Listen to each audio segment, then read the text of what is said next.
Bien amigos, muy buenos días. Estamos en el bloque de actualidad y seguimos con esta jornada de entrevistas respecto de la posible evaluación de un retiro del Sistema Interamericano de Derechos Humanos, la lectura que se tiene del informe temático de la CIDH o qué otros caminos tendríamos para poder revertir lo que se ha dañado en el Perú, ¿no? Entonces, vamos a conversar con el doctor Víctor García Toma. Él es un reconocido constitucionalista en el Perú y expresidente del Tribunal Constitucional, además de haber sido también exministro de Estado en la cartera de Justicia. Muy buenos días, doctor. Muchísimas gracias por estar con nosotros. Gracias, Leslie, por la invitación. Doctor García Toma, toda la semana hemos estado abocados a conocer el informe temático de la Comisión Interamericana de Derechos Humanos. Han habido muy severos cuestionamientos, pero sobre todo que este informe ha sido previamente conocido por el Estado peruano y el Estado peruano habría dado 178 observaciones de las cuales yo no las conozco en lo personal, ¿no? Y esto, digamos, si pasó primero por el tamiz del Estado peruano, ¿cómo es que sale un informe calificando hechos de ejecución extrajudicial, de masacres, criticando el modelo económico, el modelo constitucional? ¿Qué opinión le merece, doctor García Toma, esta primera lectura? Es cierto que la Comisión Interamericana tiene competencias para emitir informes que tienen un carácter ilustrativo, no son vinculantes. Sin embargo, las conclusiones son particularmente preocupantes porque desfigura la realidad de los hechos, nos propone una forma de entender los derechos humanos, que es una forma sesgada, ideológicamente, digamos, segmentada. Usted y yo también abogamos por los derechos humanos y estamos todos los días en este tema, pero entendemos que no puede aceptarse que la comisión, por, digamos, patrones ideológicos y por, digamos, planes y programas, tienda a tener una visión parcial de las cosas y una conceptualización de los derechos humanos que no todos compartimos. Y en segundo lugar, más allá de los aciertos que los tiene, y si usted considera lo podemos ver, pero centrándonos en los aspectos más negativos, diríamos que en primer lugar volvemos a utilizar un lenguaje eufemístico. La Defensoría del Pueblo ha calificado a los hechos que todos conocemos como enfrentamientos y la comisión los ha asumido como tales.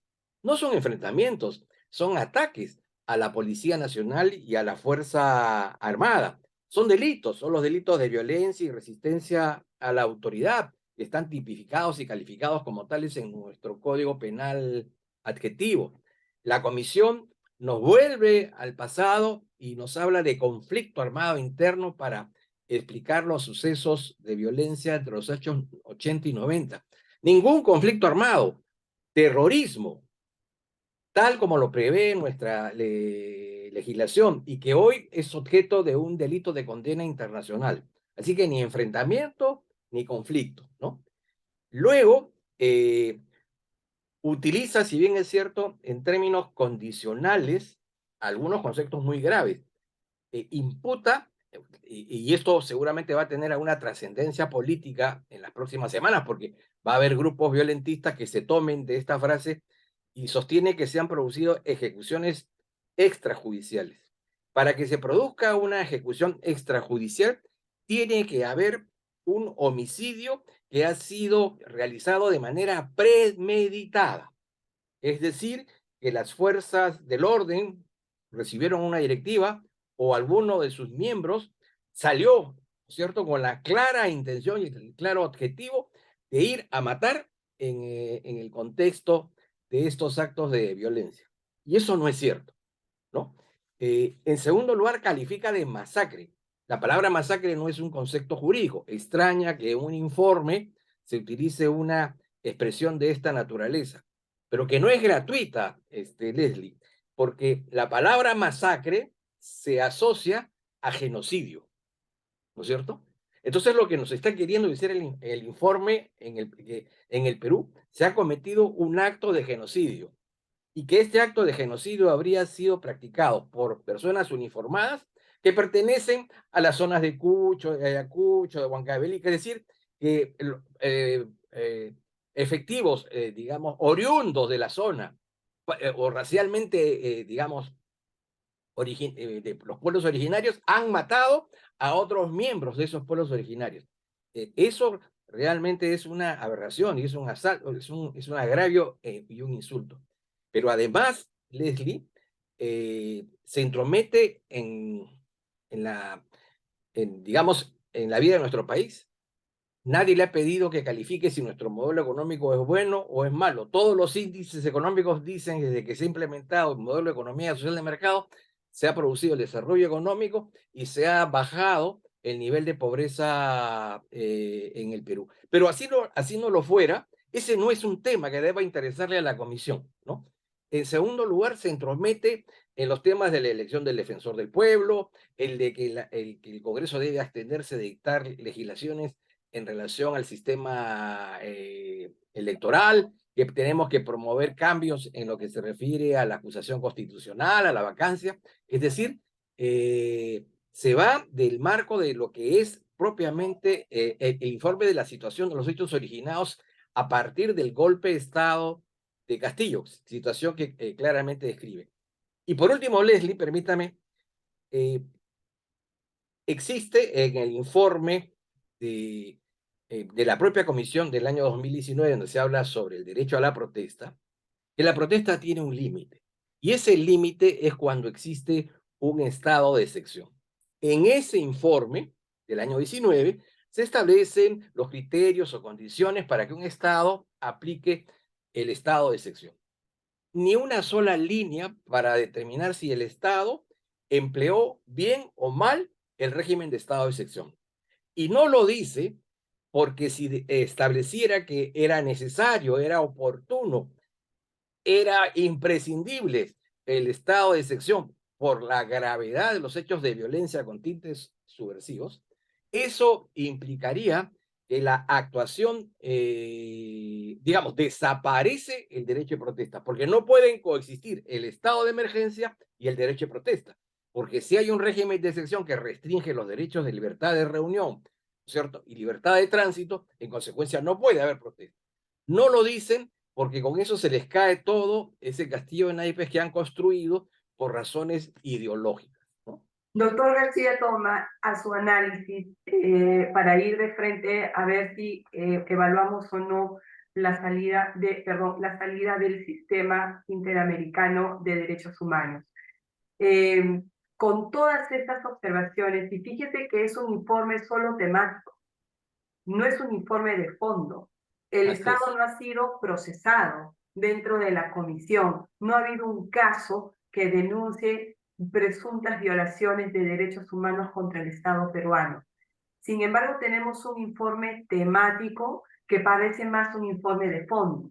¿Usted cree que el solo hecho de presentar en estos términos el informe viola los propios procedimientos de la Comisión Interamericana, es decir, no se ha situado en el escenario que corresponde? En esa línea, Leslie, si más adelante el Estado fuera objeto de denuncias por estos hechos, por los Este informe familiares de las víctimas, este informe es les evidencia. impediría a los miembros de la Comisión Interamericana el de poder emitir opinión o parecer, porque ya adelantaron juicio, ya Claro, señalaron que estos hechos claro, son, ¿no? claro. Porque en el informe original no decía en condicional, fue una exigencia del Estado peruano y sin embargo ellos no retiraron esta exigencia, pero trataron de suavizarlo, pero dejaron el veneno, ¿no? Claro, pero si este asiento, ahora vamos, me queda claro, viendo mucho tiempo sobre el funcionamiento de sistemas de protección, ¿no? Yo creo que hemos llegado a un punto, doctor García Toma, en la que el Perú tiene que adoptar, por un lado, una posición bastante enérgica respecto de este informe temático, cosa que no hemos observado, ¿no? En la presidenta Dina Boluarte.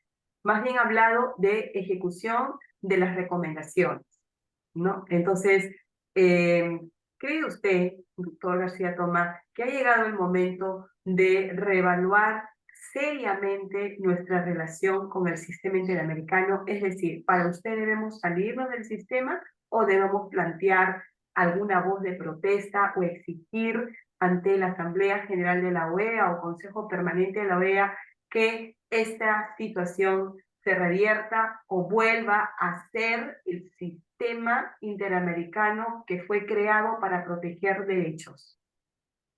Creo que ha habido un desborde por parte tanto de la Comisión como de la Corte en relación a los compromisos que el Estado peruano asumió cuando se adhirió al Pacto de San José de Costa Rica, ¿cierto?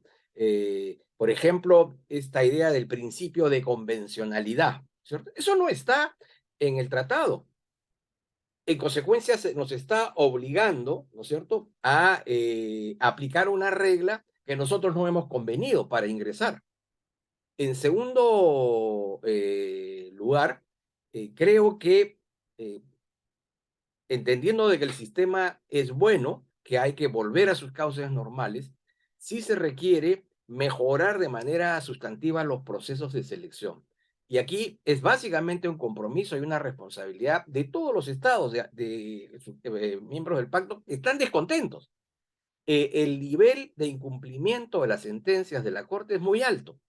Y lo es porque sencillamente no es un factor para que contribuya a la solución de nuestros problemas en torno a los derechos fundamentales, sino que al contrario, en muchos casos contribuye, con las excepciones del caso, por supuesto, a, digamos, a acrecentar dudas e incertidumbres. Entonces yo sí creo que el Perú debe expresar una protesta formal por la forma de comportamiento tanto de la Comisión de la Corte y debe comprometerse en consumo con otras colectividades políticas a establecer reglas mucho más objetivas para la designación de estas altas autoridades y sobre todo velar por la objetividad y desaparecer todos estos vínculos, digamos, de planes y programas, de agendas que son ajenas a los intereses, digamos, de los estados suscribientes en torno a la defensa de los derechos fundamentales. Es decir, no debemos salirnos del momento del sistema, sino debemos apostar por un tema de mejorar el sistema. Sí, pero nuestra posición no debe ser una posición pasiva. Yo creo que deberíamos, como Estado, expresar Ujú. nuestro punto de vista Nuestra sobre el energía, ¿no? papel que cumple. Primero nuestro rechazo enérgico Exacto, al pero tema, eso debería formalizarse a través de un documento. de un documento y que debe ser leído por el embajador nuestro en la OEA. Y en Representante. segundo lugar, sí, comprometernos con otras colectividades políticas que tienen los mismos problemas que nosotros, Ujú. que están sintonizados en esa misma idea, porque si no, obviamente se van a seguir produciendo este tipo de designaciones que ya le hacen daño al sistema. Es El un poco sistema es bueno, pero Es un poco lo que también hizo el Perú en su momento con el caso de los comandos Chavín de Huánta, ¿no? Usted recordará que en ese caso en particular, el representante del Perú ante la OEA, que en ese entonces era el doctor Walter Albán, exigido por la presión mediática, se tuvo que delinear, se convocó a un consejo permanente inmediato ante la OEA y se delineó la postura del Estado pese a que el caso ya había sido sometido por ambas partes, tanto por el Estado como por la CIDH ante la Corte, ¿no? Pero se delineó una postura, por lo menos esa postura hizo que la sentencia de la Corte Interamericana no sea tan gravosa para el Perú, ¿no? En lo que respecta al procesamiento de los comandos Chavín de Huánta, que era lo que sí quería, ¿no? La Comisión Interamericana.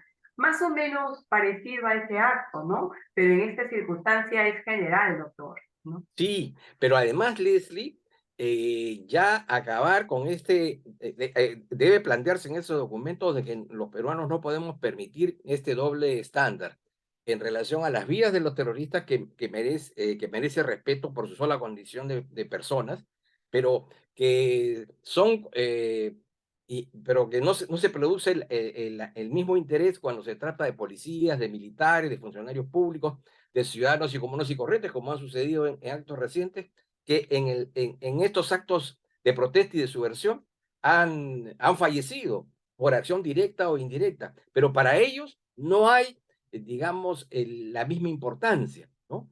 Eh, entonces, ese desprecio por la vida de algunas personas que están colocadas dentro del lado del orden democrático, evidentemente es un despropósito que no podemos admitir y sobre lo cual debemos protestar. No, y el Congreso también ya tendría que delinear una posición mucho más fuerte con relación al tema, porque ha sido directamente involucrado, ¿no? En Es. sus competencias exclusivas para la elección de un defensor del pueblo. Doctor García Tomás, ¿qué es lo positivo que resalta este informe, sobre todo con relación al señor Castillo?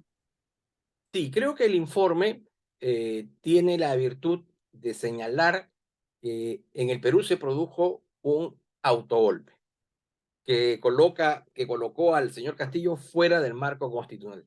Reconoce también que el orden sucesorio respetado por el Congreso, por mandato de la Constitución, es ratificado como tal por, el, por la comisión. Creo que ese es un hecho particularmente relevante. Y por cierto, estamos de acuerdo con la comisión en que se debe investigar y que se debe sancionar si es que hubiesen responsabilidades, que yo creo que en todo caso de haberlas serían de carácter individual, pero eso lo van a definir el Ministerio Público y el Poder Judicial.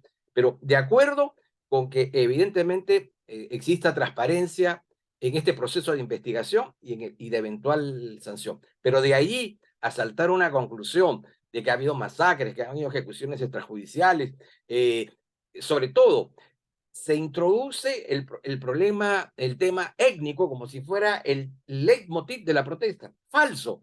Las protestas fueron políticas, las agendas fueron políticas y en ningún momento ese grupo de ciudadanos protestantes levantó una sola voz para señalar que un problema de agua, de luz, de abandono, no, fue un problema, fue una agenda política. En consecuencia, la introducción de ese tema es ideológico. Y es por eso que me llama la atención que se le haya inducido al Ministerio Público a investigar con un enfoque étnico-cultural, ¿no? Lo que ya trasluce, evidentemente, ¿no es cierto?, la clara intención de la comisión. Bien, doctor García Toma, muchísimas gracias por esta entrevista que nos ha concedido al programa Entérate con Leslie. Realmente vamos a estar muy a la expectativa de la reacción del gobierno, que hasta el momento no hemos visto una posición de energía, ¿no? Con relación a este informe. Solo una pregunta final. ¿Usted cree la presidenta Dina Boluarte, el premier y compañías del gobierno, ¿cree usted que se consideran exentos de responsabilidad bajo la lupa de este informe? El informe habla investigar agentes del Estado. Ellos son agentes de Estado. Sí, yo creo que la tarea de investigar está en manos del Ministerio Público y deberá investigar a todas aquellas personas que A consideren, todos, sin pero excepción. sin excepción, ¿no? Pero sin que, digamos, le pongamos una agenda de cómo investigar, ni a quién investigar, ni cómo necesariamente debe concluir esa investigación. Eso sí es una intromisión en un asunto interno, ¿no? Muy bien, doctor García Toma, muchísimas gracias por esta entrevista y será hasta una nueva oportunidad. Gracias, muy amable. Gusto en saludarla, Leslie.